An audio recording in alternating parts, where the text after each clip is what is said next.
Welcome to developer Haseeb YouTube channel. आज की इस वीडियो के अंदर बात करने वाले पाइथन के अंदर लिस्ट्स क्या होती हैं। ये होती है म्यूटेबल डाटा टाइप।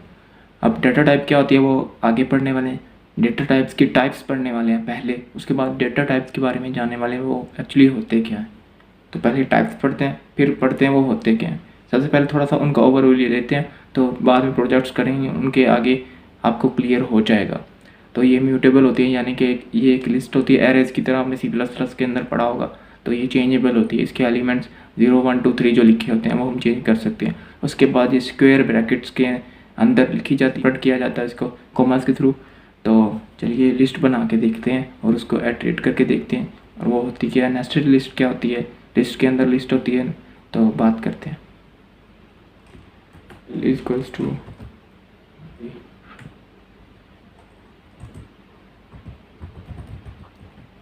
प्रिंट, ये तो जस्ट हमने लिस्ट प्रिंट करवा ली। अब इसका मकसद क्या है, ये तो हम स्ट्रिंग में भी कर लेते थे। तो इसका मकसद क्या है चलिए बताता हूँ। वो 0 to ऑनवर्ड स्टार्ट होता है और जहाँ तक हमारा लूप चलता है, फॉर एग्जाम्पल 0 to 5 है, तो 0 to 4 एलिमेंट्स हम प्रिंट करवा सकते हैं, 5 नहीं आएगा वो, क्योंकि हम 0 ऐड पहले ही कर चुके हैं। तो 5 इसलिए वो निगलेक्ट हो जाएगा, निकल जाएगा। तो इसके अंदर हम बात करते हैं, हमें फॉर एग्जाम्पल 2 इंडेक्स के ऊपर एलिमेंट चाहिए। तो 2 इंडेक्स के ऊपर एलिमेंट कौन सा होगा, इट्स 3। तो ये 3 था।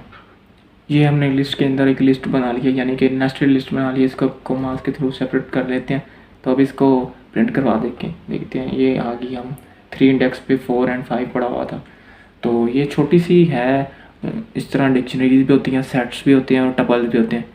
इन 4 चीज़ों के दरम्यान डिफरेंस क्या होता है, ये छोटे छोटे कामों के लिए यूज़ होती हैं। मेरी फेवरेट डिक्शनरी है। तो जब डिक्शनरी करेंगे मज़ा आने वाला है आपको।